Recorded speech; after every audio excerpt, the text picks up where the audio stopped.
Hola, hola a todos, bienvenidos. Vamos a arrancar con este Facebook Live de Elixir Danza Virtual. Estamos esperando que se conecten. Por el momento no tengo inscritos, así que esperemos. Voy a apagar. Ahora sí. Hola, hola, hola. Estamos en el Facebook Live. Hola. Vamos a arrancar, sí, ya empezó a aparecer la gente.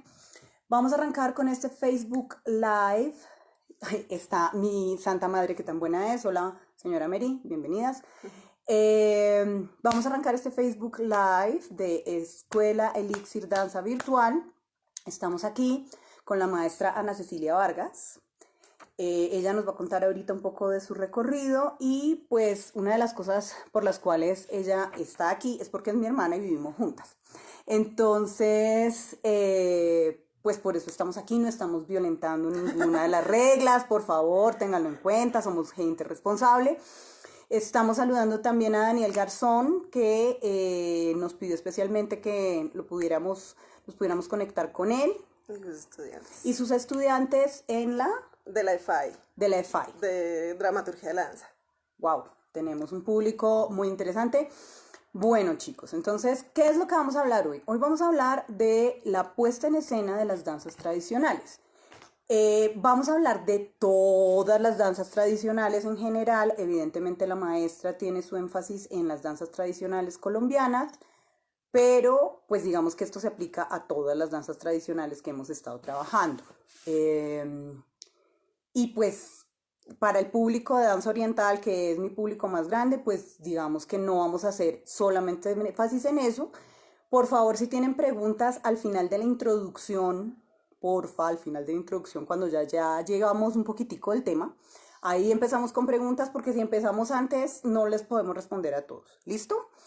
Bueno, entonces, maestra Ana Cecilia, cuéntanos su recorrido, por favor, cuéntenos su merced en dónde empezó, cuál es su relación con la danza folclórica, ¿por qué la estoy entrevistando básicamente? Bueno, hola a todos, ¿cómo están? Espero que estén muy bien. Mira, tenemos una chica de la EFAI, Diana María Neira Alvarado. Hola. Bueno, yo empecé a estudiar antropología en la Universidad Nacional. Digamos que en el colegio había tenido como un acercamiento somero a la danza tradicional a través de algunos eventos que se hicieron. En noveno tuve una maestra excelente que la amo profundamente, que espero que algún día vea esto, que es Natalia Guerra. La recuerdo con mucho cariño, me la encontré hace poco. Y ella como que el proceso que nos hizo fue muy bonito. Terminamos haciendo como una coreografía con unas compañeras de bullerengue. Y pues a ella le gustó tanto que nos propuso presentarla en el Día de la Familia. Y eso fue como un día así como muy, muy especial. Y yo quedé como muy ligada con la danza tradicional, pero luego ya eso se cortó el proceso, no volvió como a pasar eso en el colegio. Y cuando entré a la Universidad Nacional, ya estaba en segundo semestre y abrieron convocatoria para el grupo de folclore de la universidad. Entonces mi hermana Carolina me dijo y yo pues me presenté así como por no dejar a ver qué pasaba. Y bueno, pasé y empecé como ese recorrido de la danza con la danza tradicional. Aprender muchas cosas también de la tradición colombiana dentro de la clase que la dirigía la maestra Marlan Patricia Martínez, que había trabajado con el maestro Edgar Sandino, y tenían como toda la línea, más o menos toda la línea de Jacinto Jaramillo. Pues hacíamos elementos de moderno con adaptaciones que le había hecho el maestro Sandino con elementos de ballet. Y dentro de las clases además pues obviamente hacíamos toda la parte de folclore. Entonces yo ahí me empecé a encarretar un montón con la danza y empecé como a trabajar también con ellos afuera, en la compañía Danza Teatro Arte de Bogotá. Y luego me empecé como a encarretar más con la danza. Mi amiga Mónica siempre había estado en el grupo de contemporáneo. Entonces en algún momento pues me llamó también la atención. Entonces yo terminé también dentro del grupo de danza contemporánea de la universidad, que en ese momento estaba bajo la dirección de los integrantes de Danza Común. Y entonces ahí empecé también como a encarretarme con la danza contemporánea por otro lado y como de manera paralela. Y bueno, y después de todos estos ires y venires, pues decidí, o sea, me encarreté tanto con la danza que yo partía semestres, duré un montón en la universidad. No le cuenten a nadie, no le cuenten a nadie. Cuando todavía se podía, ya no se puede. Ya no se puede. Y pues me decidí presentar a la Academia Superior de Artes de Bogotá en ese momento para estudiar danza contemporánea. Y estudié danza contemporánea, pues, los 5 años. Y bueno, Ana además es cofundadora de La Espiral, que es una fundación que trabaja por el desarrollo y promoción de la danza y de otras disciplinas artísticas. Y con la Espiral han ganado varias becas y han hecho un trabajo muy interesante explorando la danza contemporánea, pero también como explorando los límites de la danza tradicional desde un punto de vista de las artes escénicas contemporáneas. Corrígeme si estoy mal. siempre hemos buscado como un concepto para ponerle, en algún momento le llamamos danza tradicional experimental, bueno, pero lo han texto sobre eso. Y tuvieron 2 becas al respecto. Pues hemos hecho, pues becas hemos montajes. tenido 2 como en general, o más en realidad, ni me acuerdo cuántas. Pero empezamos como a trabajar con varios compañeros que tenían como el mismo origen, o sea, habíamos empezado en danza folclórica y empezábamos a acercarnos como a este lenguaje de la danza contemporánea y como la inquietud de cruzar un poco lo que sucedía en nuestro cuerpo, esa información, pues obviamente también teniendo en cuenta que era nuestro cuerpo urbano, porque pues casi ninguno venía realmente de una región que fuera como, tuviera la tradición viva en realidad, sino pues como a través de ballets folclóricos o a través de grupos de danza. Entonces, pues que es una relación un poco diferente y a partir de como esa relación también dentro de la academia empezamos como a indagar un poco sobre eso y de ahí surgieron varias propuestas escénicas también que empezaron a explorar como ese diálogo, como un poco a veces más hacia el contemporáneo, a veces menos, a veces más cerca a la tradición. Y pues nos presentamos muchas veces a concursos tanto de danza contemporánea como de danza tradicional y de proyección folclórica a nivel distrital, digamos, ganamos en algunos festivales, que también fue muy polémico en su momento, porque como así, que eso no es tradición, bueno, en fin. De eso vamos a hablar ahorita más tarde. Y bueno, ahí empezó como esa inquietud con varios de los compañeros y empezamos como ese camino de exploración. En algún momento, con Siniestro Toledo, hicimos también unos escritos sobre el concepto de lo que podríamos llamar danza tradicional experimental, que era como lo llamábamos en algún momento. No somos los únicos que hacemos esto, entonces también como identificando los grupos que empezaron a hacerlo, como desde hace tiempo también, no es tan reciente, como esos puentes de diálogo entre la danza tradicional y como otros lenguajes de movimiento. Eso. Bueno, y la otra cosa que quiero que la gente tenga en cuenta, ok, ahorita nos están haciendo comentarios, recuerden que estamos tratando de hacer la introducción porque no es fácil llevar la lógica de la charla si estamos leyendo, entonces ténganos paciencia, ¿ok? La maestra Ana Cecilia también hizo una maestría, es egresada de antropología, es egresada de danza contemporánea en la SAP, y en los últimos años hizo una maestría en estudios culturales y quisiera que nos contaras muy por encima cuál fue el tema, no tanto el desarrollo, que de eso vamos a hablar después, sino cuál fue el tema en el que hiciste tu tesis. Ok, dentro de la maestría de estudios culturales, yo entré en el 2011, creo, a la Universidad Nacional a hacer la maestría. Y bueno, parte de toda esta, como de toda esta información que se venía trabajando, explorando a nivel escénico, lo que tratamos, o sea, lo que traté de hacer dentro de la tesis, que igual es un trabajo también, que fue un trabajo como colaborativo,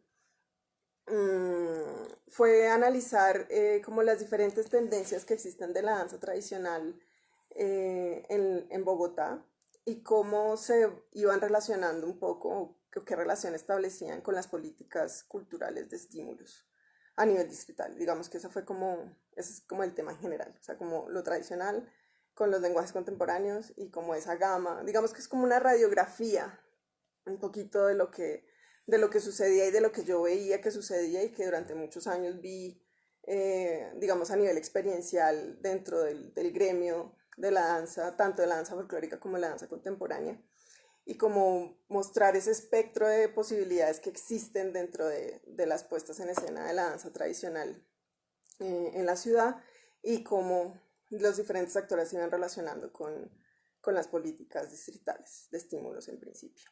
Bueno, entonces todo esto que acabamos de hacer es el background de la maestra Ana y de la razón por la cual le invito a este Facebook Live.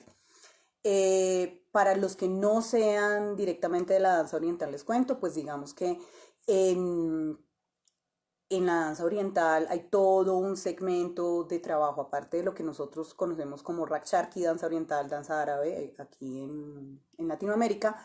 Hay una gran parte de las danzas que vienen de las danzas tradicionales de la región del norte de África, Medio Oriente extendido.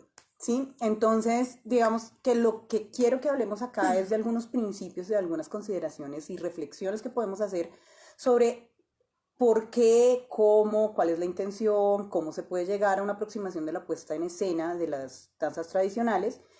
Y sobre todo tener en cuenta que la reflexión que hacemos, por ejemplo, en nuestro gremio, es una cosa que atraviesa realmente a toda la puesta en escena de diferentes tipos de danzas tradicionales en el mundo. Entonces yo quisiera que arrancáramos, Ana, por algo que tú me contaste alguna vez, que era cuándo empieza realmente a dársele una importancia a las danzas tradicionales para una puesta en escena, porque eso no sucedió siempre, no era que desde siempre las danzas tradicionales estuvieran presentes en la escena, sino que eso sucedió en una época específica y eso, o sea, ¿qué pasa y por qué sucede y para dónde vamos con eso? Bueno, yo les voy a contar mi versión de los hechos.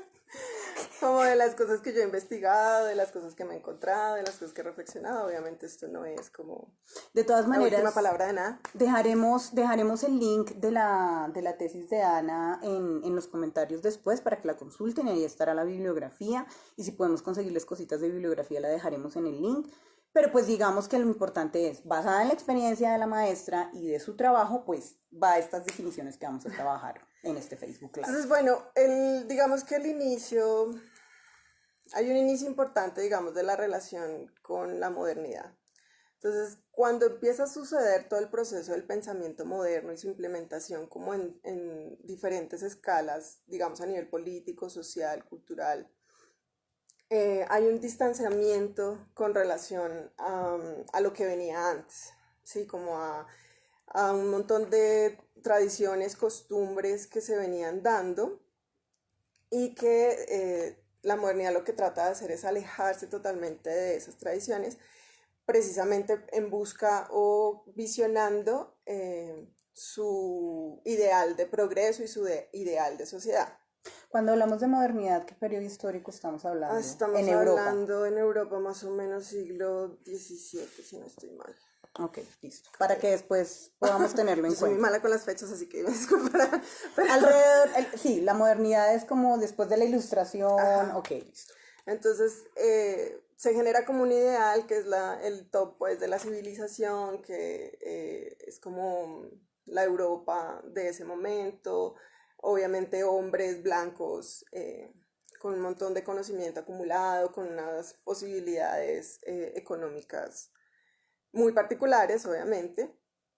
Y hay un distanciamiento también en el sentido de que obviamente antes hemos venido de una tradición que es la monarquía y está el pueblo, ¿no? O sea, monarquía-pueblo, que eso es como una separación enorme, que no hay como pasar de un lado para otro, o sea, casi no hay posibilidades. Entonces eso se sigue manteniendo de alguna manera cuando empieza a cambiar la economía Mm, pero se sigue ese distanciamiento entre lo que es el pueblo, que eso es una palabra muy compleja de contener, digamos, que uno no sabe que Es una el pueblo categoría, el es una pueblo es categoría. una categoría muy difícil de definir.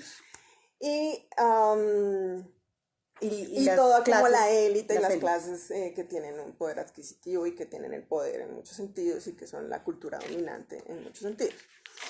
Entonces, digamos que también se tratan de distanciar un montón de estas costumbres y dicen esto no nos sirve para poder llegar y progresar, que es la palabra que se pone también de moda en ese momento, que es el progreso y además es una evolución lineal y se considera que todos deberíamos pasar por unos estadios como sociedad para poder llegar a la civilización iluminada y que es la civilización pues de ese momento. Entonces, en ese distanciamiento empiezan a generarse pues como unas tensiones. Entonces ahí empieza a surgir como una tensión entre el querer alejarse totalmente y algunas corrientes, eh, como el romanticismo, por ejemplo, que empiezan a decir como, oiga, pero esto tiene un valor, debería recuperarse, no debería perderse, miren tan bonito lo que hacen. Entonces empiezan a haber toda una serie de recopilaciones de tradiciones, digamos que parte, por ejemplo, de los cuentos de los hermanos Grimm, de los cuentos que se recopilan y se escriben, hacen parte también de toda esa corriente que trata de conservar esas costumbres que se están, digamos, perdiendo. Eso es una tensión que va a existir como todo el tiempo en una sociedad y es como lo que queremos dejar para poder avanzar y lo que queremos conservar para que no se pierda. Y es una tensión de un ir y venir que está constante todo el tiempo. Entonces como que en algunos momentos las sociedades se alejan totalmente o se tratan de alejar mucho y hay luego como una corriente de volver como a la raíz, como a esas tradiciones de antes, a mirar al pasado. Eso es como una constante, digamos, que yo veo dentro de como la dinámica de las sociedades. Entonces en ese momento empieza a suceder y entonces empiezan a recopilar esa información. Que no son solamente las danzas, como ya lo dijo la maestra, estamos hablando, por ejemplo, de los cuentos de Europa, de los cuentos de los hermanos Grimm, que no fueron los únicos que hicieron recopilación, y pues de todas las tradiciones orales, las tradiciones de comportamiento, de Sí, de cocina, medicina, de cocina, de todo, o sea, todo lo que podemos de alguna manera llamar cultura lo que está ahí. llamaríamos, lo que ahorita se llama patrimonio cultural. Ajá. Entonces, bueno, ese es como donde empieza a recopilarse. ¿Y qué pasa Entonces, después? lo que sucede es que hacia 1846 más o menos o sea, se empieza a utilizar o se empieza a acuñar el concepto de folclore. Es un concepto muy complejo también porque pues tiene como un origen muy específico. Pues, y además es una mirada como también desde una posición dominante, ¿no? O sea, yo desde mi curubito de pensador ilustrado miro las tradiciones De Poblacho, del además. pueblo allá abajo, pues que igual las valoro de cierta manera, que digamos que eso es como un poco la contradicción, o sea, igual tiene como una visión un poco un poco como de esa sensación de dominación, pero también tiene esa otra cara y es que le da la relevancia. O sea, si no hubiera aparecido como ese concepto, hay muchas cosas que sí realmente se hubieran terminado olvidando, no se hubieran escrito, no se hubieran recopilado. Entonces digamos que tiene como esa doble sensación del concepto. Entonces se empieza a acuñarse ese concepto de folclore y se empieza a dar valor a esos elementos por lo menos para anotarlos, recopilarlos, empiezan a surgir todos estos textos costumbristas, hay como toda una tendencia también en literatura de hacer como una radiografía de lo que estaba pasando, una narración de todas las costumbres y de lo que sucedía en la vida cotidiana que antes no era valorado. Y pues obviamente de las personas que normalmente no aparecen en la historia, ¿no? Del pueblo que realmente no, o sea, que es como una masa que no se identifica y que no nos importa porque lo que importaba era los reyes, porque lo que importaba era la gente que tenía el poder. Entonces esto pone una lupa en una serie de costumbres de una población que estaba siendo negada, digamos, a nivel histórico. Entonces ahí empieza a ser importante como, como ese traer y mantener y registrar y sistematizar esa información.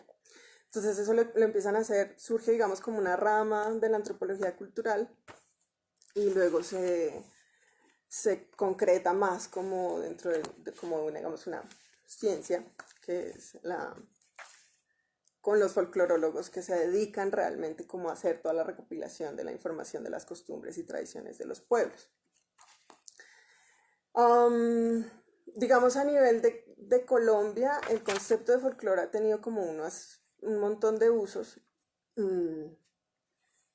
Y digamos a nivel de la danza folclórica, lo que ha sucedido es que empieza a denominar como una serie de cosas que son precisamente lo que se lleva a escena. Digamos que es como un concepto muy ambiguo porque para muchas personas folclore y tradición significa lo mismo, exactamente lo mismo. Sin embargo, por ejemplo, el Patronato de Artes y Ciencias pone unas condiciones para que algo se denomine folclore, que es que tiene que haber pasado como 3 generaciones y tiene que o sea, haber pasado de generación en generación por lo menos durante 3 generaciones, que son más o menos como 100 años. Y digamos que como que limita lo que entra y lo que no dentro de ese concepto de folclore y especialmente dentro de lo que considera como danza folclórica.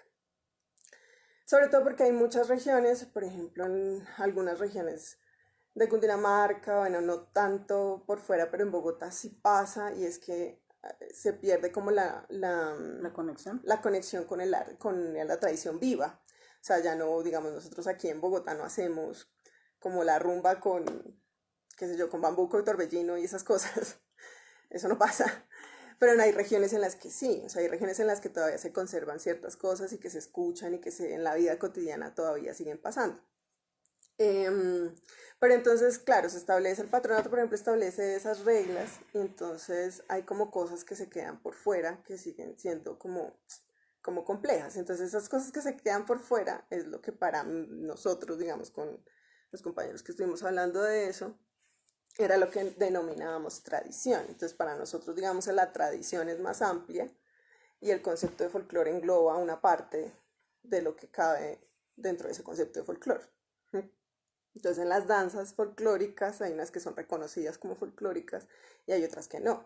Entonces, por ejemplo, la carranga, que es una manifestación que es más reciente, pero que viene como conectada de un desarrollo y una evolución de otras cosas que ya venían antes, como la rumba criolla y todo esto, pues eso no se considera folclore, pero según el patronato. Según el patronato, pero digamos que es una cuestión muy fuerte dentro de la región y responde precisamente a que viene conectado de toda su tradición de antes. Entonces no está tan suelto. Entonces digamos que ahí es como complejo en ese sentido ese concepto de folclore. Entonces digamos que yo normalmente utilizo el término de tradición o danza tradicional para hacer un poco más el englobe en general de ese concepto.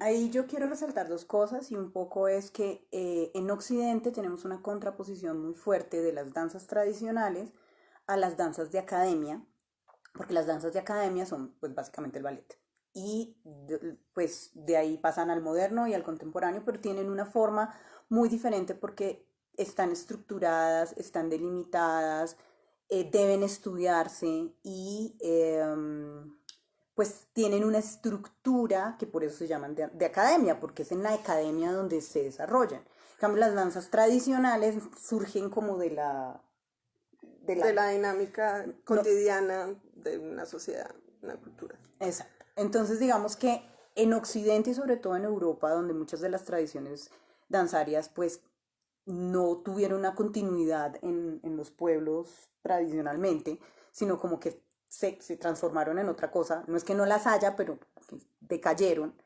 pero en el resto del mundo pues las cosas no son como tan blanco y negro, incluyendo lo que sucede en toda Latinoamérica con danzas que llevan mucho tiempo pero que no se consideran folclóricas, desarrollos y todas las cuestiones acerca de cómo esa tradición se ve afectada porque son tradiciones vivas, es decir, no están fijas. Como se bailaba la carranga hace 10 años, probablemente no sea lo mismo como se baila ahorita, porque la siguen haciendo las personas. Un caso, por ejemplo, en el joropo, que ha tenido muchas transformaciones, que sigue estando muy vivo en las regiones de los llanos, desde Venezuela hasta acá, pero que tienen transformaciones porque están influenciadas por otras cosas y porque definitivamente pues la gente la sigue bailando. Entonces hay cosas que se ponen de moda, que pasan de moda, se cambian los vestuarios, o sea, es algo que está sucediendo y que tú no lo puedes encasillar. Entonces a mí me parece importante resaltar esto porque sobre todo en nuestro gremio nosotros queremos una respuesta clara de cómo se baila tal cosa y resulta que depende. Primero depende a quién le preguntes y depende de qué región específica estés hablando, depende de qué momento de la historia estés hablando. Entonces no hay una forma y no es una cosa fija como metidita en un museo, por más que a veces es lo que se busque. Yo quería preguntarte sobre todo, bueno, quería hacer un espacio para los folclorólogos pues la tradición que ellos recopilaron y cómo se hicieron y cómo ahora esas tradiciones siguen estando, o sea, ¿cuál fue su papel dentro de todo esto? Sí, bueno, acá en Colombia, digamos que hay, por ejemplo, está Guillermo Abadía Morales. Bueno, a mí yo con los nombres también soy malísima, entonces puede que no nombre alguno, pero hay unos que son muy famosos y son muy importantes. Está Guillermo Abadía Morales, que aunque no, digamos, nunca llevó cosas a la puesta en escena, él fue el que hizo el mayor compendio Como el escrito. escrito, sí, de tradiciones en general, o sea, tanto de danza como de gastronomía, como de fiestas, como de, o sea, de todo. Él hizo todo ese compendio, es un compendio enorme. Creo que está Alberto, se me olvidó el apellido. Bueno, se los dejo. Ah, Alberto Lozano creo que se llama, no me acuerdo. Que él también hizo toda una recopilación y hacen recopilaciones como más bien escritas. Son como recopilaciones, como catálogos. Sí. Ok.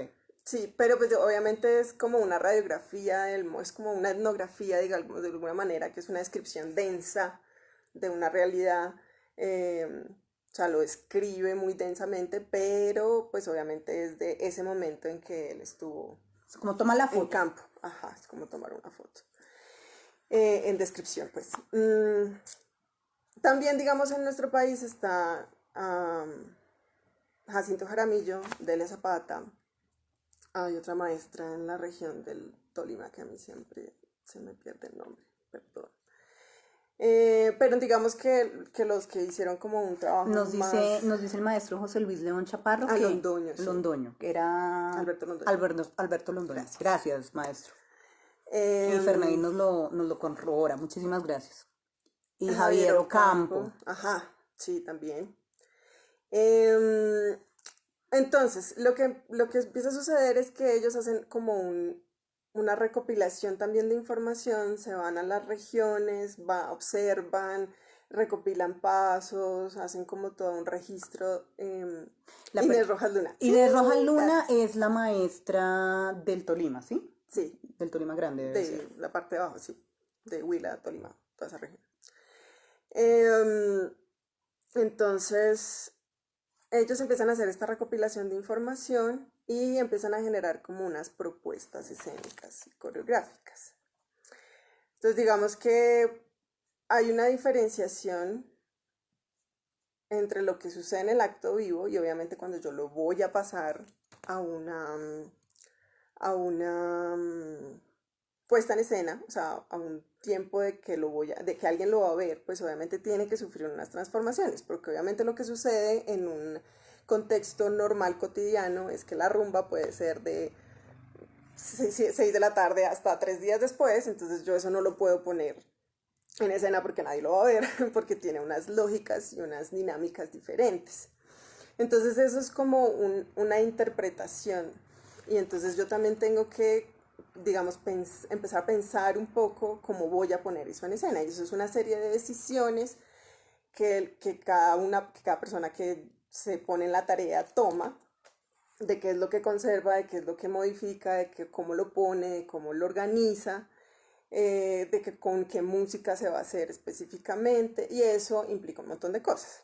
Entonces, esa serie de decisiones que se van tomando transforman, digamos, este, este acervo cotidiano, cultural, vivo, en algo que durará, no sé, unos 3 4 minutos, 5 minutos, 10 minutos, dependiendo de las cosas. En general, digamos, las primeras coreografías que se empezaron a proponer acá eran más o menos de 3 5 minutos.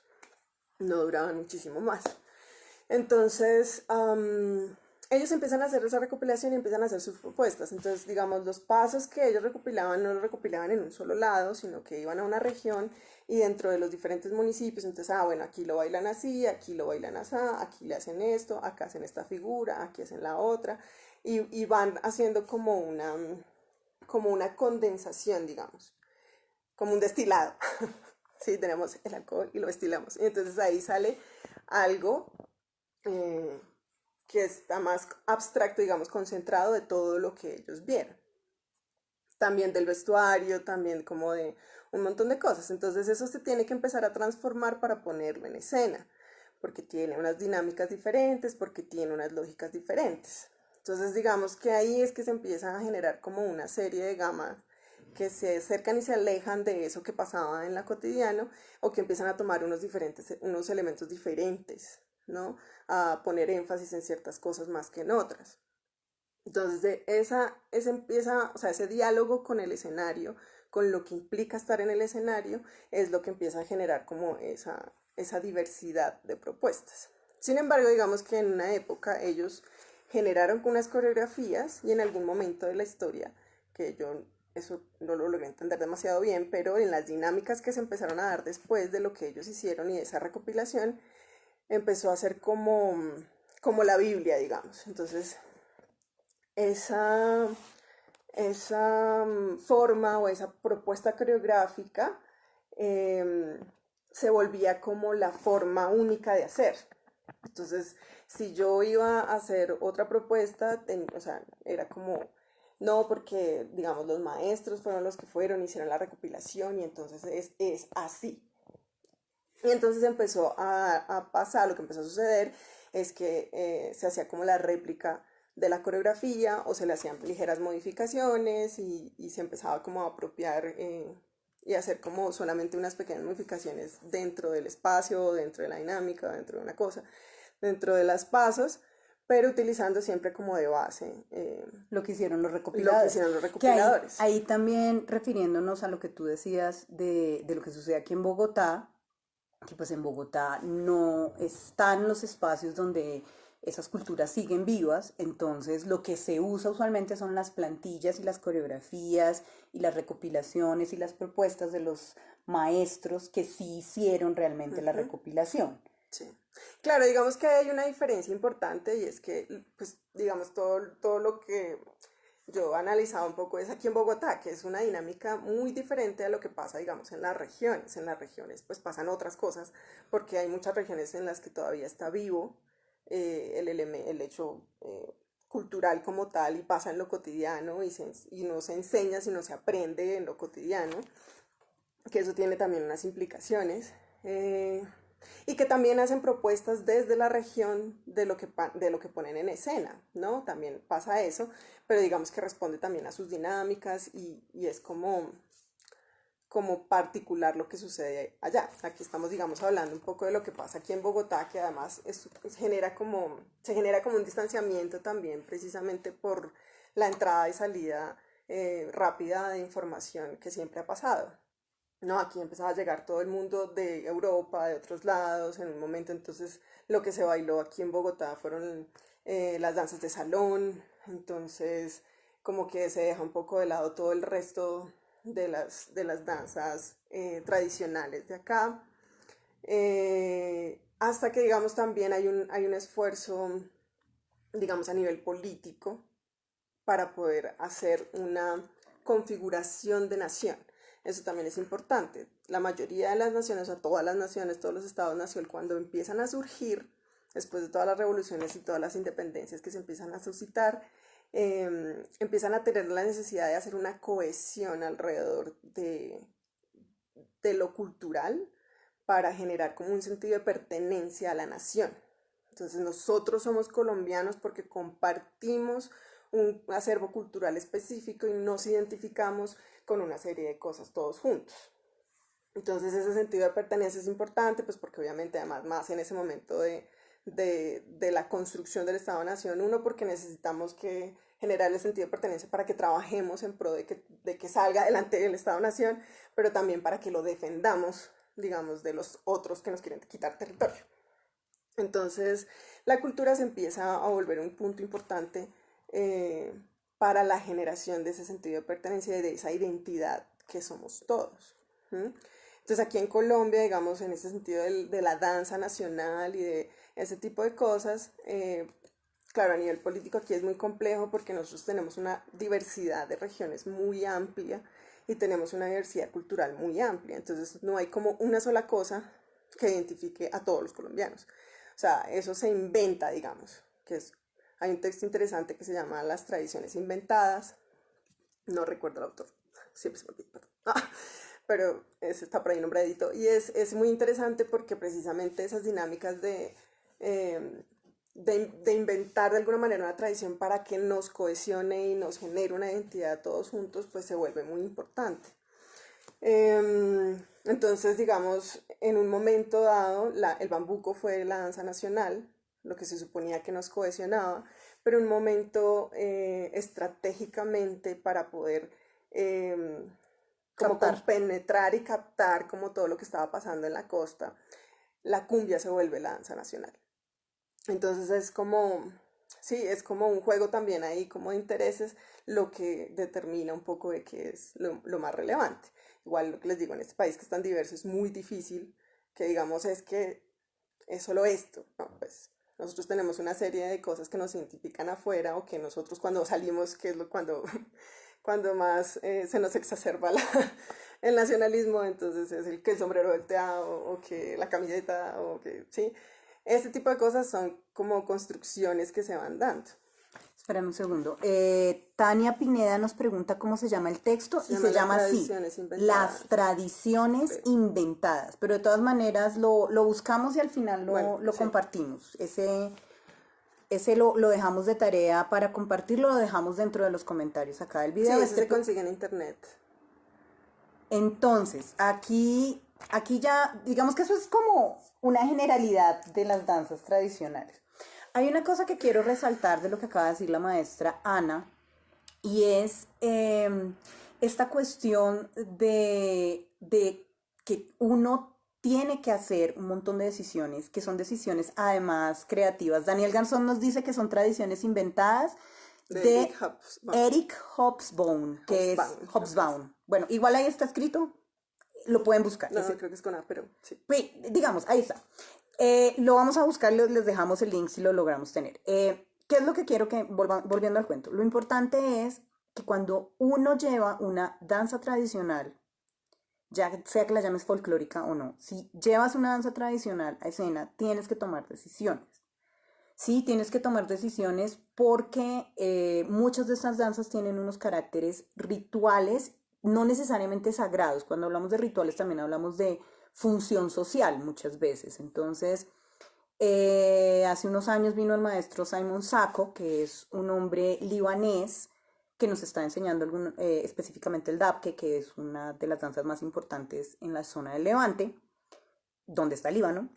Y él nos decía que la persona que hace el ras, que es una persona importante dentro de esa danza, que es una danza de línea, el ras es el que dirige esa danza de línea, esa persona en la comunidad cumple un papel, ¿sí? O sea, no es cualquier persona, es una persona que es el líder de la comunidad, es una persona a la que se le tiene mucho respeto. O sea, lo que se está haciendo no es bailar, se está haciendo un acto social que cumple una función. En ese sentido sería, desde mi punto de vista, obviamente, una ceremonia o un ritual. Gracias, Cristina. La palabra también puede ser ceremonia. ¿Qué es lo que sucede? Lo que sucede es que esas ceremonias pueden durar mucho o pueden tener un contexto mucho más largo que uno no puede poner en escena y tienes que tomar la decisión de cómo lo colocas en escena. ¿Cuál es la cuestión? Las decisiones que tomes afectan la forma como eso representa al otro. Y aquí es donde yo quiero que hablemos un poco con Ana acerca de eso, de la apropiación y de la representación del otro. Bueno, aquí digamos que también ha sido como larga digamos, hay discusiones 50.000 clásicas en la danza tradicional. Y digamos, una de esas es que en algún momento yo la escuché y era como hasta qué punto, digamos, un grupo o yo que soy bogotana realmente puedo bailar o tengo derecho a bailar una danza que no es mía y que es, no sé, de la costa atlántica o de la costa pacífica. Entonces, ¿hasta qué punto yo tengo derecho a hacer eso o puedo hacer eso o debería hacer eso o es ético hacer eso? Eso es una discusión muy larga. Es como, o sea, cada uno tendrá como su posición al respecto. A mi modo de ver, digamos que hay que hacer como un reconocimiento mínimo. O sea, hay que hacer un reconocimiento amplio, digamos, de lo que es una exploración, digamos, una investigación de lo que voy a abordar y de que lo voy a hacer y que no sea solamente como copiar, pues, la coreografía que vi, porque eso no, pues, no tiene como un fundamento, ¿sí? Y también la manera como yo lo denomino implica un montón de cosas. Entonces, si yo, digamos, estoy diciendo, no, es que yo estoy haciendo danza tradicional colombiana y es la tradición, La tradición pura. La tradición pura, sí, pues ahí me estoy mintiendo porque si ya lo estoy poniendo en escena, pues ya igual tiene algo de proyección en el sentido de que estoy limitado en tiempo, estoy limitado en frente, estoy limitado a un montón de cosas y a un montón de decisiones. Y le estoy quitando su lugar dentro de la que sucedía en la plaza, sí, o que sucedía en el patio, o que sucedía en... O sea, también lo estoy cambiando de contexto digamos y de función que social. Hay un ejemplo, digamos, que es también muy cercano a nosotros urbanos y es, por ejemplo, si yo fuera, o sea, una tradición que es como un rito de paso para nosotros son las fiestas de 15 años de las niñas. Entonces, digamos, una fiesta de 15 años tiene un montón de momentos, entonces que la niña llega, le cambian los zapatos, baila con el papá, baila con los 15, no sé qué. No sé, decanes. Eso. Como nosotros nunca tuvimos eso, pues ni idea, pero digamos que es lo que uno ve y es como si yo fuera a poner eso, claro, la fiesta dura toda la noche, está toda la familia. Y en algunos lados hasta 2 días. Y algunos días hasta 2 días. Y digamos, por ejemplo, en México, ahora que estuve también me iban contando como que eso también es súper importante y así no tenga para comer, hay que hacerle la fiesta a la niña de 15 años y eso es como el boom. Entonces, y tienen también un montón de tradiciones. Entonces, por ejemplo, en Ciudad de México van y se toman fotos en el ángel. En el ángel de la libertad y que en el paso de los libertados creo que se llama la vía. Y eso es como parte de todo el ritual y llegan en limusinas y tal, bueno. Pero ¿cómo pones tú eso en escena? Pero entonces, claro, cuando yo lo voy a poner en escena, yo lo puedo poner en escena, pero yo voy a tener que tomar un montón de decisiones de qué pongo y qué no. Entonces, obviamente no va a estar toda la familia de la niña, no va a ser, y no va a ser de verdad en el sentido de que no está pasando, o sea, no es que alguien esté cumpliendo 15 años en ese momento, porque si no solo lo podría hacer una vez o cada vez me tocaría conseguirme una niña de 15 años. Entonces... y cambiar la familia. Cambiar la familia. Entonces es un sentido de la abstracción. Yo lo que hago cuando lo pongo en escena es una abstracción de esa realidad.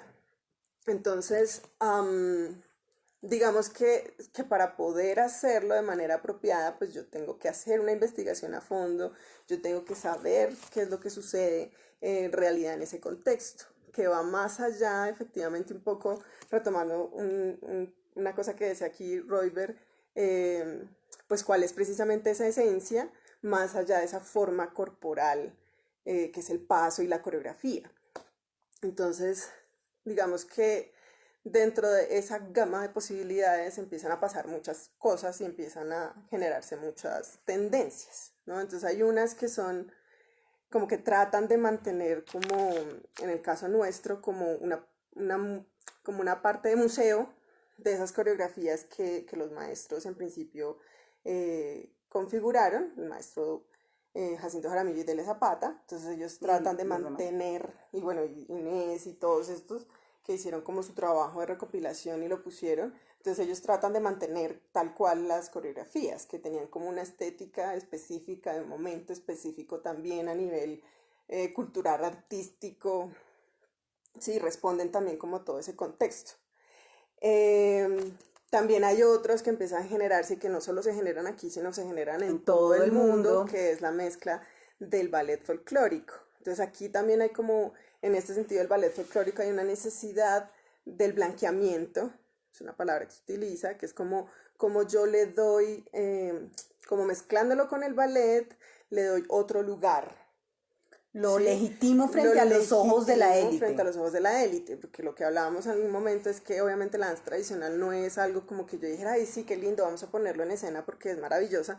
Eso no pasaba, lo que se ponía en escena y en teatros pues era obviamente el ballet, la zarzuela, la ópera, ese tipo de cosas, y no la danza tradicional, porque eso estaba muy mal visto, porque eso era del pueblo. Entonces, en un intento también de esa construcción del Estado-Nación, de generar identidad, de generar cohesión más allá, también de manera transversal, digamos, con todos, entonces surgen los ballets folclóricos. Entonces es de las primeras cosas que empiezan a dar así como... Sí, Manuel Zapata Olivella es el hombre detrás de Delia, que hace también todo un montón de análisis y recopilaciones, es cierto. Bueno, y entonces está otro mundo que es el ballet folclórico, que empieza a cruzar cosas, ¿no? Y dentro del ballet folclórico también hay unos que se van mucho más hacia el ballet, o sea que casi que lo que vemos en escena es ballet. Es ballet con una faldita. Con faldas y vestidos tradicionales, y otros que tratan de mantenerse más pegaditos, digamos, a lo que es la tradición. A la forma corporal también. A la forma corporal, a cómo se hace, a lo que se hace. Sí, entonces digamos que hay como una gama también, que son una serie de decisiones que cada director, digamos, y cada persona que se mete a hacerlo, pues toma de si me alejo un montón o si estoy más cerquita. También hay otro universo que se empieza a configurar más recientemente, y es como ese diálogo con otros lenguajes, como la danza moderna, que el maestro Carlos Jaramillo fue de los primeros que empezó a hacer eso con la compañía de Trignia.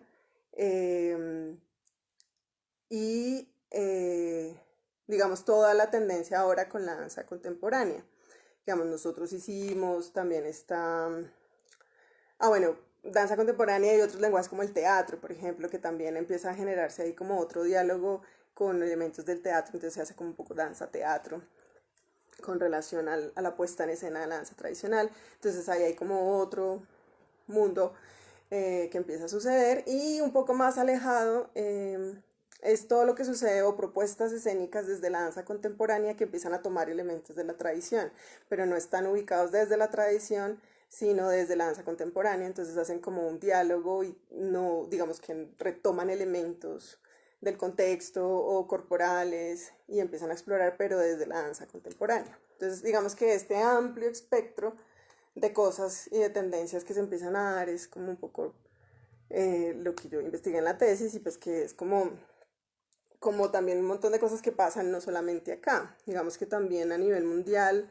hay como mantener como cosas tradicionales y mezclarlas, por ejemplo, también a nivel de música, con instrumentos más contemporáneos, o con sonidos más modernos o más contemporáneos. Entonces eso empieza a pasar no solamente acá, sino también a nivel mundial, y empieza a tener como su propio desarrollo también, ahí como esos diálogos que se empiezan a dar, que es en parte, que es paradójico, pero es en parte lo que mantiene viva la tradición. Porque si la tradición se queda solamente resguardada dentro de lo que es como medianamente museográfico, se desconecta de la vida cotidiana totalmente. Entonces es necesario que siga circulando.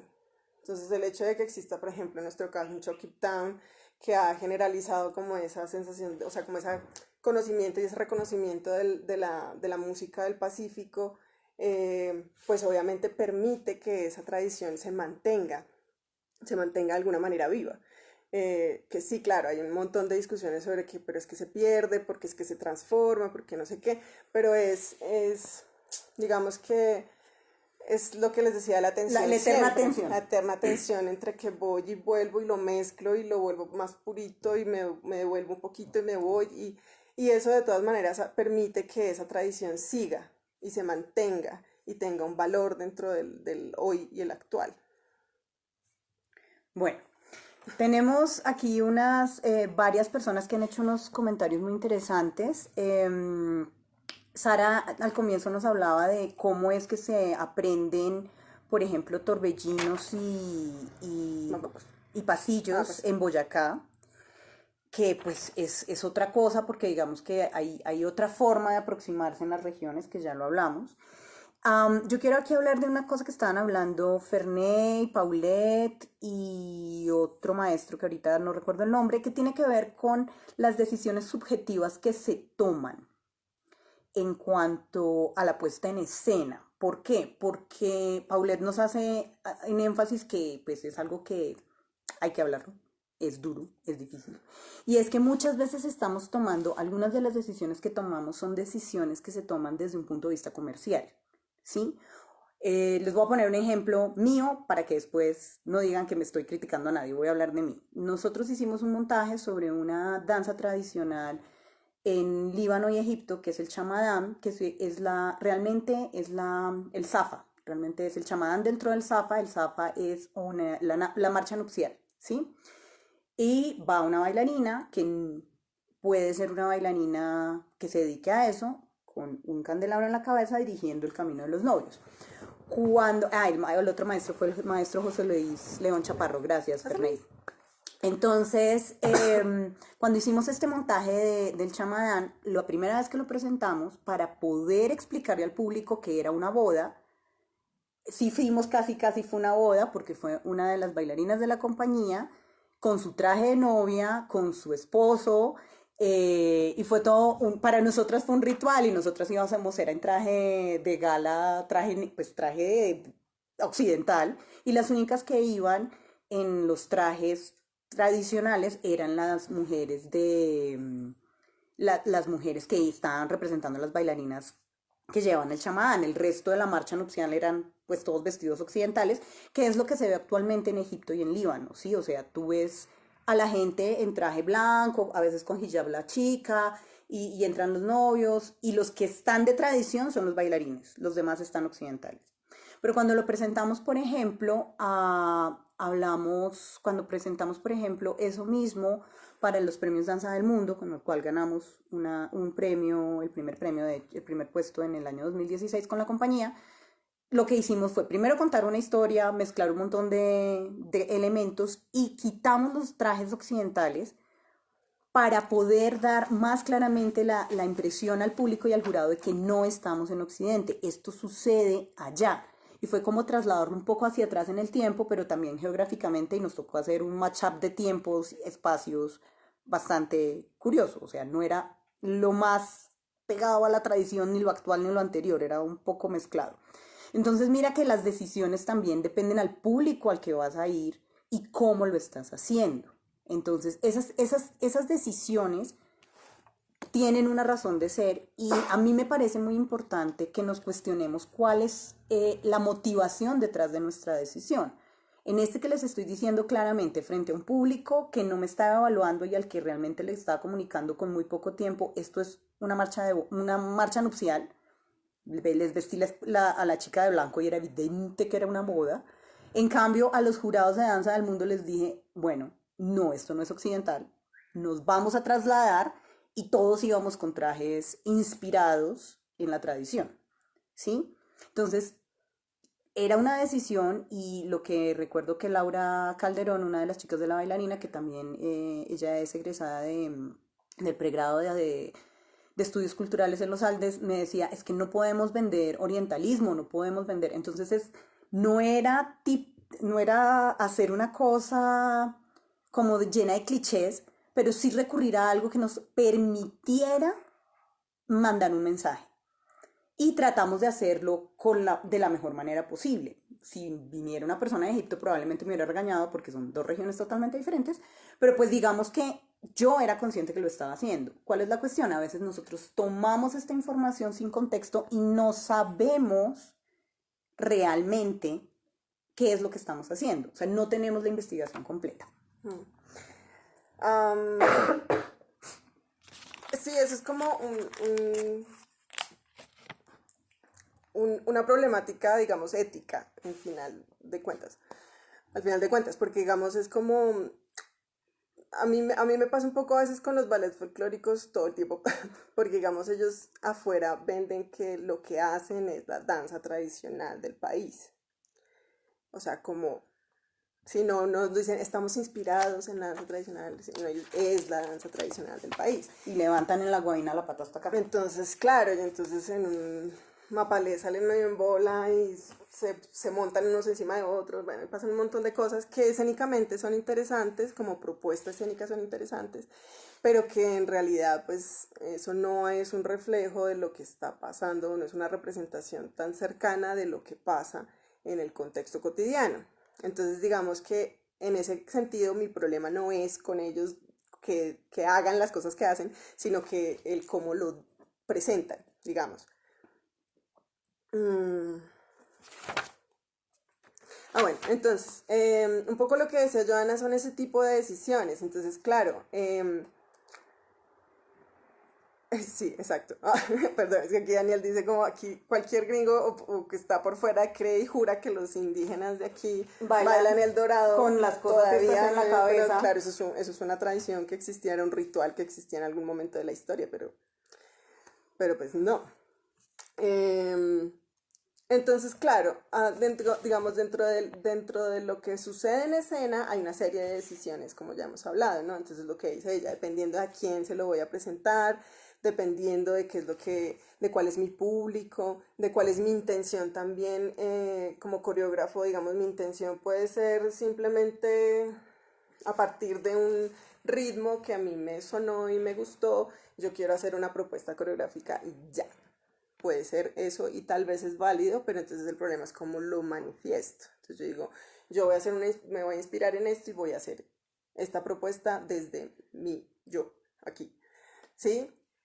Pero entonces, claro, hay una serie de elementos que se utilizan, digamos, desde el principio dramatúrgico un poco. Claro, ella está contando que ella está armando una historia del Ramadán y de cómo... Chamadán, perdón, del chamán y de cómo sucede normalmente ese ritual y lo está comprimiendo en 5 minutos. Además, entonces tiene una lógica diferente, entonces yo tengo que hacer una introducción y entonces hago el desarrollo para que se entienda qué son las bailarinas, que se entienda qué es la novia, que se entienda qué son los novios que entran, que se entiendan que todos estamos felices y celebrando.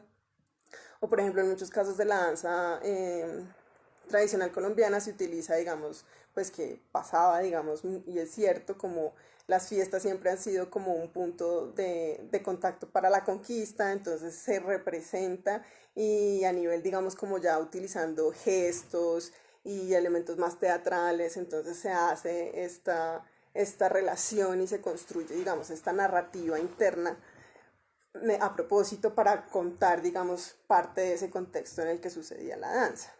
Entonces, ese tipo de cosas son elementos que uno puede utilizar para ponerlos en función de la tradición. Pero entonces, digamos, también a nivel o sea, hay varios como puntos de entrada. Entonces, si quiero hablar del contexto, puedo utilizar, por ejemplo, esos elementos teatrales más concretos que van a veces, o sea, que van desde todo, ¿no? En puestas en escena uno ve como una persona que ponen de narrador, que es actor, y entonces lo ponen ahí a narrar cosas para que se entienda todo el resto, o dentro de la misma dinámica de todo lo que está sucediendo, entonces empiezan a generar como la historia, empiezan a utilizar elementos como acciones cotidianas, a presentar como, bueno, si son las lavanderas, entonces ellas lavan de verdad, ¿sí? O hacen como la acción imitando a la acción real, que eso es una entrada. También entonces está la otra entrada que es un poco me perdí. La otra entrada es, digamos, desde lo corporal, entonces, digamos, es el paso, que eso lo hacíamos nosotros en algún momento también, que es como a nivel corporal está este paso, entonces yo como este paso lo puedo yo explorar en el resto del cuerpo, entonces puedo terminar haciendo haciendo que el teléfono Haciendo se caiga. Puedo terminar haciendo un escobillado con las manos o pasarlo a otra parte del cuerpo. O, sí, eso es como elementos de exploración que puedo hacer en la puesta en escena dependiendo de lo que yo quiera hacer y dependiendo desde dónde me estoy parando yo como director. Eso es importante. Pero entonces, en ese sentido, siempre que pongo algo tradicional en escena, hay una persona que está mirando lo que se hace y lo que no. Y está tomando las decisiones desde dónde lo quiero hacer. Lo que pasa es que hay muchos, y ha pasado mucho tiempo, yo creo que ahora eso ha mejorado un montón, y es que ya toman las decisiones de manera más consciente y de manera más ética. O sea, de que yo sea consciente y digo, yo voy a hacer esto porque estoy apostándole a esto, porque quiero hacer esto. Y entonces también, por ejemplo, empiezan a surgir muchas danzas de laboreo, que son como imitaciones de cosas cotidianas que suceden, y hay danzas de laboreo que se inventan gente, digamos, de la región. Entonces, yo no me acuerdo dónde fue que lo vi, pero entonces la danza de la panocha son esas campanaditas como Las de Arequipa. Las de Arequipa con coco adentro. Entonces hacen toda una danza ejemplificando cómo sucede toda la producción de las panochas. Pero es una danza que es una representación de algo y no necesariamente es que siempre bailaron así, como la manta hilada. Y en el contexto de la danza árabe, por ejemplo, la melaya es una danza que representa una cosa, pero que esa danza no se hacía. Pero sí, o sea, el hecho de estar representando a una serie de personas en el mundo hace que tú tengas que tomar una decisión de cómo las presentas. Y aquí hay otra cosa que es muy importante en la ética y es cómo me estoy relacionando con el grupo humano que estoy representando a través de esas danzas. Sobre todo si yo no pertenezco a ese grupo humano.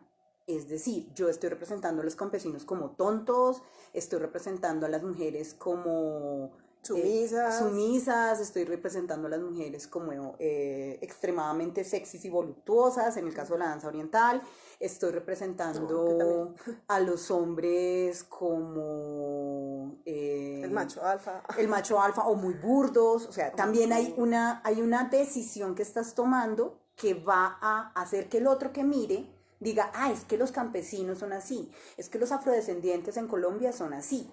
Y esas decisiones tienen un fondo ético que en este momento, siglo XXI, 2020, no podemos dejar de preguntarnos. ¿Sí? No son decisiones fáciles y tú puedes ver que la gente de la región lo hace de una manera, pero ellos tienen un contexto alrededor y unas tensiones adentro que tú no tienes. Entonces tú necesitas saber más y tomar decisiones porque tú los estás representando. De hecho, muchas veces ellos mismos toman decisiones de cómo se representan pensando en los otros. Y sí, por eso también toman eso. Hay una pregunta, ya hablaste de eso un poco y vamos a hacer otro par de cositas más para cerrar, porque como siempre en los Facebook Live de Elixir Danza Virtual tenemos mucho que hablar y poco tiempo, porque aquí nos podemos quedar horas, pero la idea es que sea máximo hora y media. Entonces, Daniel nos preguntaba por elementos de la puesta en escena contemporánea para la tradición. Y aquí hay que hacer una claridad y es que la puesta en escena contemporánea, las artes escénicas contemporáneas tienen una forma y una lógica muy diferente a la que se venía haciendo, por ejemplo, en teatro y danza tradicional. ¿Sí? Entonces, ¿cuáles son esos elementos?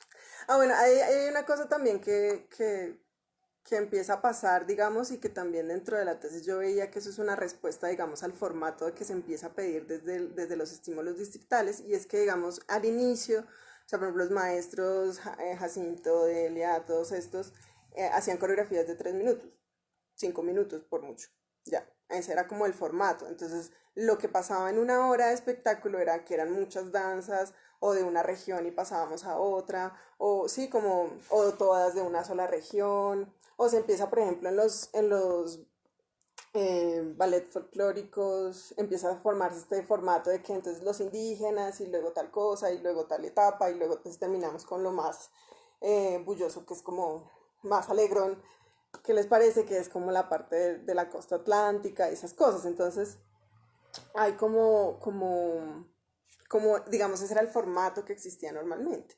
Luego entonces cuando empiezan a generarse esta relación con estos lenguajes contemporáneos, empiezan a formarse más, a pedirse más un formato de obra teatral. Entonces una obra teatral que es como de 1 hora o 45 minutos. Mínimo 20. Mínimo 20, que entonces ya tenga como una dramaturgia, una lógica interna que te vaya llevando y que no sea solamente danza, danza, danza, danza, danza. Pero eso es una solicitud de un público muy específico, porque lo que termina sucediendo es que IDARTES o Ministerio de Cultura o los estímulos se vuelven un tipo de público.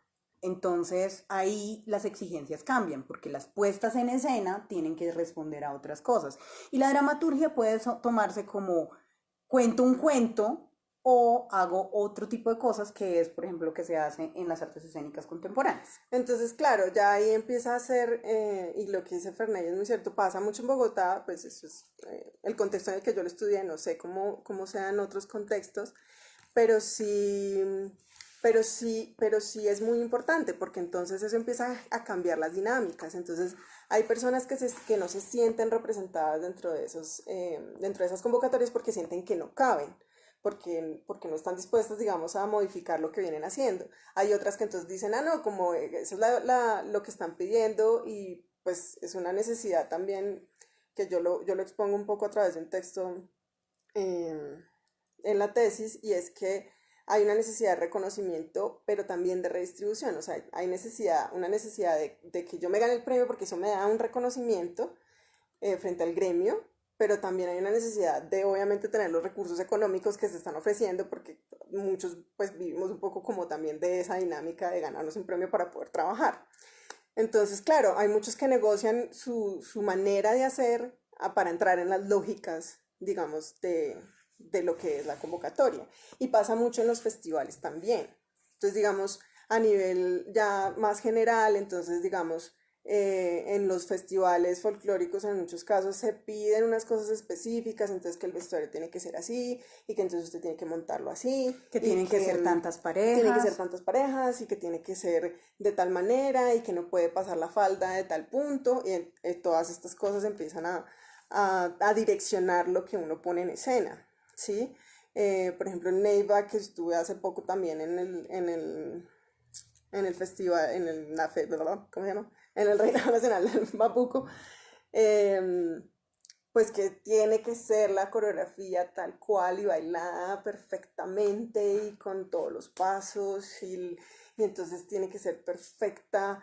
Entonces eso implica un montón de cosas, ¿sí me entienden? O sea, eso implica muchas cosas dentro de lo que se produce, porque si digamos el resto de cosas que están sucediendo no tienen una cabida, no tienen como un apoyo, pues obviamente eso empieza, pues digamos la gente lo mantiene porque es lo que le gusta, pero pues yo lo he visto en Neiva, que a veces no tienen en dónde ni circular, ni presentarse, ni obtener recursos para poder mantener su dinámica de creación.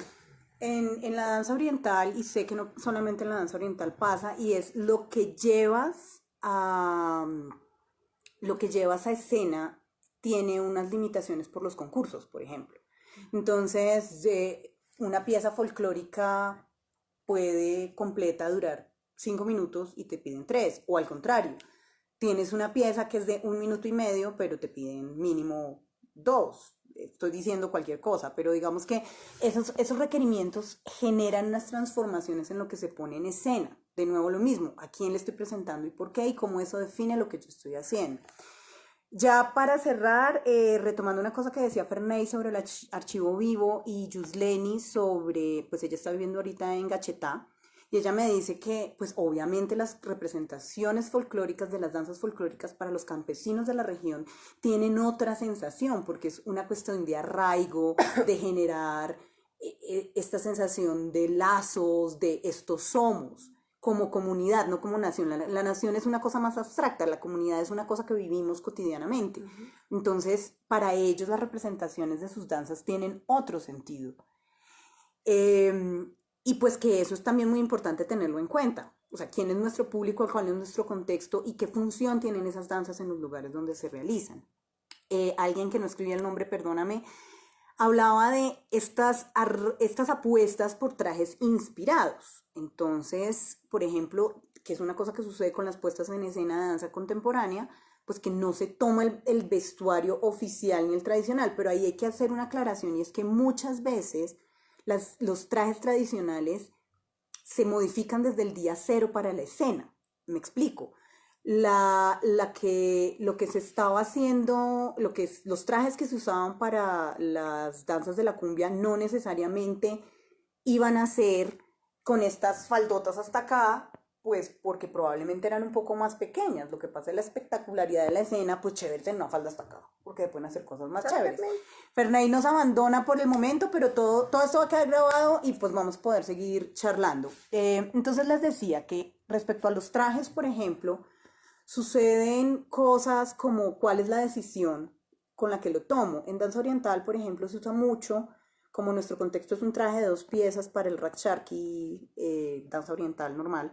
Cuando se va a hacer folclore, se tienden a hacerle huecos o sacar como esta zona del corpiño y dejar huecos, porque es una manera de mostrar piel y como lo decía mi maestro Hossam Ramzi, que era un músico egipcio, él decía, pues tú muestras piel y vendes.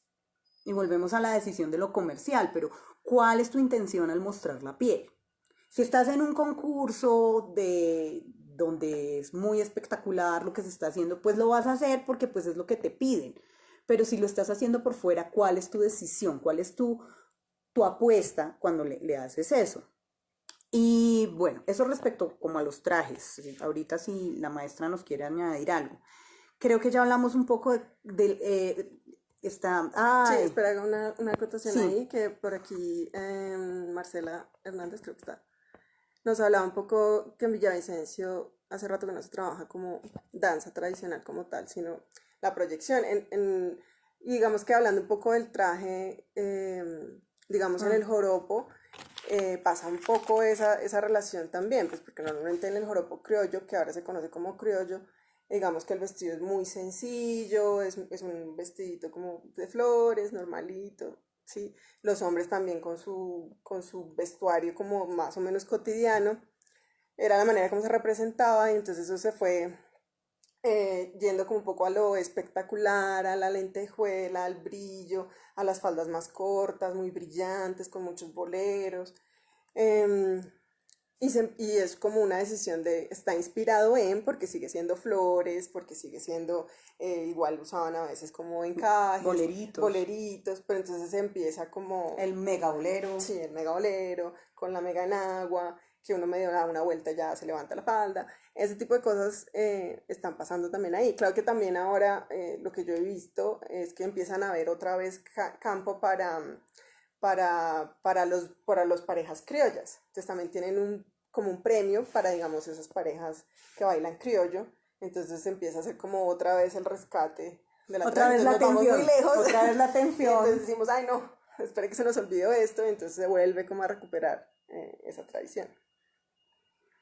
Digamos que ahí la cuestión es, como lo dice Paulette, que ella estuvo en un ballet folclórico, nos decía, nosotros teníamos claro que teníamos varios trajes y dependiendo si estamos representando o si nos pidieron una cosa más comercial, escogemos los trajes. Okay.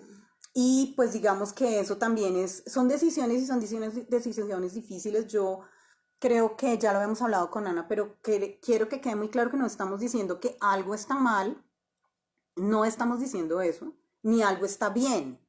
Estamos tratando de decir, hay una serie de decisiones éticas que tenemos que tomar y que necesitamos ser conscientes de por qué las tomamos y desde dónde las tomamos. Y que sean, o sea, que se manifiesten, digamos, en cuando presentamos eso que estamos creando, porque en muchos casos pues se queda como, sí, yo tomé la decisión, pero no se la digo a nadie, pues tampoco funciona, porque el espectador se queda como con la sensación de que eso que vio es lo que ya conoce también. Sí, digamos que ahí hay una tensión también entre lo que el espectador conoce y lo que tú traes y cómo logras entrarle a esas movidas que no siempre son fáciles.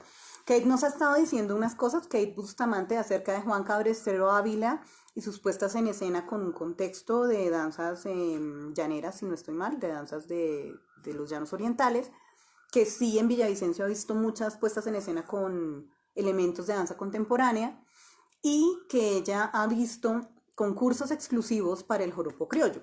Entonces, eso que también están surgiendo, que entonces están resurgiendo. Estamos viendo también que esto es una cosa dinámica, volvemos a lo mismo que no son danzas que están muertas, son danzas vivas, por ejemplo el joropo. Entonces también es como estamos generando esos diálogos y cómo somos conscientes de cómo nos incluimos en esos diálogos. Ujú. Y bueno, entonces, wow, creo que hemos recorrido una gran parte de lo que queríamos ver. Hay mucho por hablar. Aquí, digamos que lo que les estaba diciendo no venimos a pontificar, sino a hacer una reflexión y a dar elementos, porque son estas cuestiones que estamos hablando, estas puestas en escena. La idea no es darles un ABC y no darles una receta, porque no es la idea, sino que nos demos cuenta de la complejidad de lo que abordamos cuando ponemos en escena una tradición y pues que tengamos en cuenta eso. Sí, Daniel también nos está hablando un poco que, pues, claro, pues pasa a nivel interno, digamos, porque digamos de aquí cuando yo soy rolita como yo y entonces voy a tomar una danza de otra región del mismo país, igual ya pasa, o sea, cómo voy a representar, qué decisiones tomo sobre eso, me tengo que documentar, pero también pasa, digamos, ahora en la danza oriental, que es lo que estamos viendo, y también, digamos, lo que me dice Daniel es como con otras danzas, con otros países, entonces como pongo en escena las danzas tradicionales de Perú, cómo pongo las danzas tradicionales de Argentina. Entonces, es como una responsabilidad del director, coreógrafo, documentarse y tomar esas decisiones de forma consciente, ¿no? O sea, es como en general de toda la tradición. Por eso digamos que hablamos un poco que eso también es un poco transversal, porque finalmente yo estoy efectivamente representándolos de alguna manera. Me vuelvo eh, un embajador sin ser de allá. Exacto, y digamos que puede ser a veces, digamos, si yo voy a representar una danza pastusa, pues no, pues la manera como la presento también implica un montón de cosas. Si, digamos, ellos tienen la fama de ser Aquí, torpes o tontos o lo que sea, pues si aquí, yo lo pongo así también tiene unas implicaciones. Entonces también tiene que ser un acercamiento respetuoso al otro, y a eso que es diferente a mí y que no, yo no estoy inmerso necesariamente en ese contexto. Yusleni nos decía, por ejemplo, que en Gachetá y pues, en donde ella está viviendo, los grupos, pues los trajes que usan son los que consiguen. Sí, también hay una cuestión que ser conscientes de pues, nuestra limitación en los recursos y Claro. también mirar con otros ojos, porque pues aquí en Bogotá es una cosa, pero en otras regiones es otra. En cada pueblo, en cada municipio, se hace lo que se puede con lo que se tiene, también.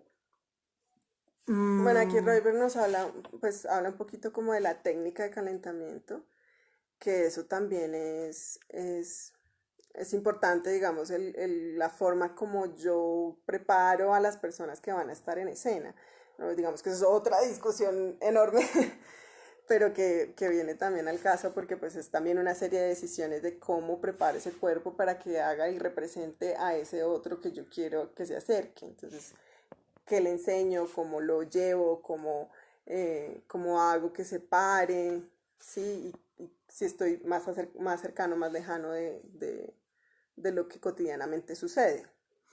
Roy Smith nos dice que pues también hay una serie de decisiones al crear un festival manejo de enfoque y la perspectiva de otro. Y en base a eso se trabaja. Sí, digamos que hay unas decisiones que hay que tomar, volvemos al mismo punto, y que uno se adapta. O sea, el maestro Jairo, maestro, qué bueno tenerlo acá. El maestro Jairo Echeverry, uno de los que trabajó directamente con el maestro Jacinto Exacto. Jaramillo. Es muy chévere que esto también sea transgeneracional. Las danzas se transmiten entre las generaciones, por eso son tradicionales. Entonces, pues chévere que podamos hacer este diálogo también con todas las generaciones. Bueno, Ah, bueno, hay una cosa ujú. que hablamos del vestuario es que mi hermano está poniendo, que también el vestuario está marcado por la idea de lo que es tradicional y se me venía también pues el hecho de que escénicamente normalmente tendemos o es la tendencia a homogenizar el vestuario. Y eso implica un montón de cosas. Digamos, en una fiesta nadie está vestido igual que nadie, o sea, tiene como un mismo corte porque todos nos vestimos más o menos Lo que igual, o es está lo de que se moda. consigue, o es lo que está de moda en ese momento, pero que, claro, el hecho de que yo lo ponga uniforme a todo el mundo, o que yo tome la decisión de que cada uno tiene un vestuario diferente, pero que tiene como una línea o que tiene una gama de color. Eso también hace parte de ese tipo de decisiones. Y a nivel, digamos, de la dramaturgia de lo que sucede en escena, también tiene unas implicaciones. Sí, de cómo yo los organizo en el espacio, si están todos igualitos o si algo está pasando allá y otra cosa está pasando acá. Este tipo de cosas también son elementos que son para pensar, digamos, en el sentido de los elementos de la puesta en escena. Que, por ejemplo, pueden ser parte de la dramaturgia. El color es parte de la dramaturgia, el desarrollo del espacio sería parte de la dramaturgia. O sea, si todos están a la derecha es una cosa, si todos se van para la izquierda es otra cosa, que también es parte de lo que hablábamos de los elementos de la composición del escenario a nivel contemporáneo. Bueno, yo creo que hemos cubierto por encima un montón de cosas. Esto es un tema muy largo y lo que les decía, o sea, no esperamos que se agote con una sola charla de Facebook Live, sino que lo que buscamos es generar esas preguntas, ¿sí? O sea, que cuando hacemos danzas tradicionales, por ejemplo, no todo lo que viene de una región del mundo, o sea, nos traen gente de China, que pasó hace poquito, y ellos no venían a hacer danzas tradicionales chinas, era un montaje de ballet neoclásico con un montón de puesta en escena, con unos maquillajes divinos, pero no estaban haciendo la danza tradicional, sino con mucho ballet, para bien y para mal. No está mal, no está bien, es su propuesta. Y ellos mismos no decían que fueran danzas tradicionales, pero nosotros queremos verlo como tradición. Y también es que es una decisión difícil porque a veces también tomamos esa decisión para poder tener un punto de interlocución con el otro. Si el otro nunca ha visto danzas, no sé, de Tailandia, pues me toca como traducírselas un poquito para que me entienda. Y pues, bueno, son decisiones difíciles para tomar. Y aquí Juan Gaviria nos dice, por ejemplo, en el tema del vestuario, la chapolera en Antioquia o en el eje cafetero es el único vestuario para la danza de esta región. Es decir, que toman, creo yo, la de Antioquia como el único vestuario. El vestuario y la chapolera. O sea, que es como el tradicional. El tradicional. Sí. Que se vuelve estándar. Eso también es importante porque pasa un poco en el patronato, si ustedes se dan cuenta, digamos, vestuario de la región tal. Y entonces está la imagen y es un vestuario como de toda la región. Y eso es una estandarización que no es tan cierta del todo. José Luis León nos dice, en un país tan diverso en sus manifestaciones culturales y con tan pocos espacios de formación y mucho menos en danza folclórica, es que está largo, y tradicional, es muy complejo poder pretender que cada uno de los trabajadores de la danza hable el mismo lenguaje. Es tan difícil como decir que el torbellino se baila de la misma forma en todas las regiones de influencia, totalmente de acuerdo. He visto en casi toda Colombia que la última palabra la tiene quien más lleve en el medio artístico y quien más sea reconocido sin posibilidad de discusión. Y eso también gracias maestro, porque realmente, maestro José Luis, porque realmente esto es muy importante. No hay una verdad absoluta. ¿Sí? Ni siquiera en la región. Yo recuerdo que me lo decía, creo que tú me lo decías, que tú vas a la costa atlántica y vas a ver el paso del bullerengue o el paso de la cumbia. Y en un pueblo te lo hacen de una manera, en otro pueblo te lo hacen de otra manera, más al lado y entre ellos se pelean. Pues porque también es una cosa de esto es mío y esto se hace así y es normal que suceda. Entonces es aceptar la diversidad y saber que estás navegando, como digo yo, en terreno pantanoso. Entonces tú siempre vas a pisar un callo, siempre puedas cometer un error y no hay manera de evitarlo. No hay manera de evitarlo porque es parte de trabajar con algo tan sensible como la tradición de los pueblos, ¿sí? Nos hemos centrado mucho en danza folclórica colombiana porque es la experiencia de la maestra Ana, pero por ejemplo, a mí me llama mucho la atención cómo nosotras en la danza de Medio Oriente, la pregunta es ¿por qué estamos haciendo danzas folclóricas? ¿Cuál es nuestro motivo? Nuestro motivo es que necesitamos mover elementos y eso tiene elementos, entonces venga y hacemos porque es más, no sé, para vender bastones, yo qué sé. Que es más vistoso, para cambiar el vestuario. Para mí, desde la Escuela Elixir Danza y siguiendo mucho la propuesta de Marcela Lozano, que es la maestra que nos trabaja la danza folclórica en la escuela, es cómo representamos a esta gente y a sus tradiciones y a su cultura a través de la danza. Y por eso tomamos las decisiones que tomamos. Y por ejemplo, a nivel de vestuario, siempre estamos tratando de hacer un resumen ejecutivo de lo que sucede en la región y de cómo lo ponemos en escena para representar lo que ellos son, también sabiendo nuestras limitaciones en recursos, porque para hacer un traje realmente como sería, pues se nos puede mucho dinero y no siempre lo tenemos. Entonces el llamado es más como a tener esa decisión, bueno, yo por qué estoy haciendo esto y cómo lo voy a hacer y cuáles son esas decisiones y saber que hay muchas personas tomando esas decisiones todo el tiempo y que esto es un diálogo tanto con los otros colegas como con la gente de las regiones. Y como esto es una construcción finalmente de comunidad y colectivo, porque así son las danzas tradicionales. Yo creo que también es importante como el hecho de que, claro, cuando hacemos el salto, que eso pasa también, digamos, a nivel de política pública, cuando hacemos el salto de una manifestación que está sucediendo en vivo e en directo, sabes, una manifestación viva, y pasamos a una puesta en escena, ya entra a jugar también en el sentido de lo artístico. Digamos que esto se queda en el campo de una manifestación cultural y esto empieza a tener las normas, reglas y lógicas de un hecho artístico. Entonces eso, o sea, bueno, además eso tiene un montón de implicaciones también como de qué es el arte, de qué no, y por qué a uno se les dice artesanos y porque, bueno, en fin, eso es otra discusión enorme, pero pues es importante como que, digamos, a nivel general, esa es la visión que se tiene, entonces empiezan a, pero digamos que en la danza tradicional es muy extraño porque a veces se tiende a querer quedarse en que es una manifestación cultural cuando en realidad pues, tiene una implicación artística en ese sentido. Es como eso lo que quería decir. Bueno, chicos, está muy interesante. Aquí me parece lindo terminar con esto que está diciendo aquí Daniel Garzón, que me parece muy relevante. Es como pasar de apropiarme, sobre todo a los que no somos de las regiones, y eso vale para Bogotá, cómo no me apropio y utilizo la tradición del otro para mí, porque a mí se me dio la gana, sino estar consciente que estoy representando al otro. Y al representar al otro, pues los códigos y las formas que use van a afectar cómo los demás en mi entorno, o sea, los que están viendo mi representación, asumen que es el otro. Y eso nos hace también, o sea, yo siempre les pongo el ejemplo a las chicas en la escuela y es, ¿tú cómo te sientes cuando ves que están bailando salsa, pero están haciendo como tango, flamenco y salen con el coso en la mano, la rosa en la boca y uno queda como, ¿what? Pero eso no se baila así.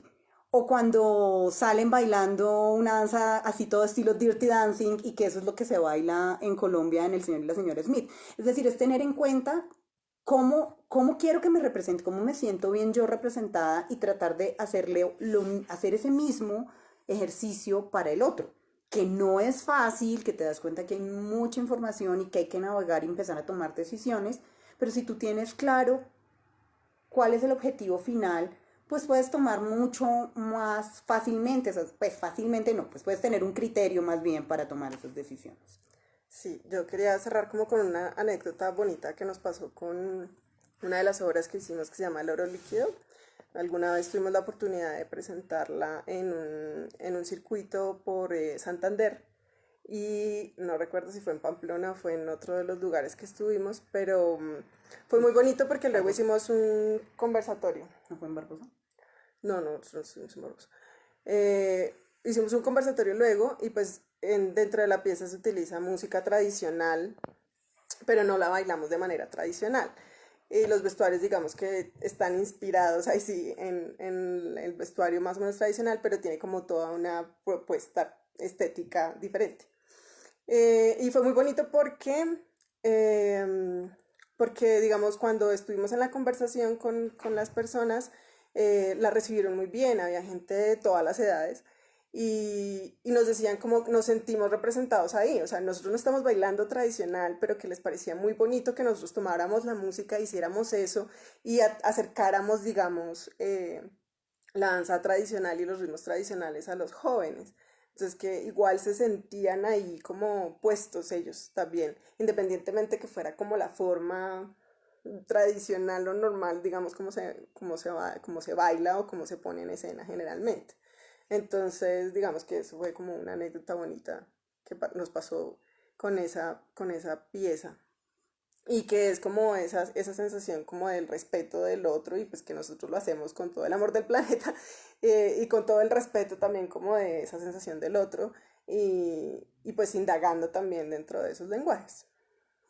Bueno, chicos, entonces esto fue nuestro segundo Facebook Live de Elixir Danza Virtual. Yo estoy muy contenta de contar con ustedes.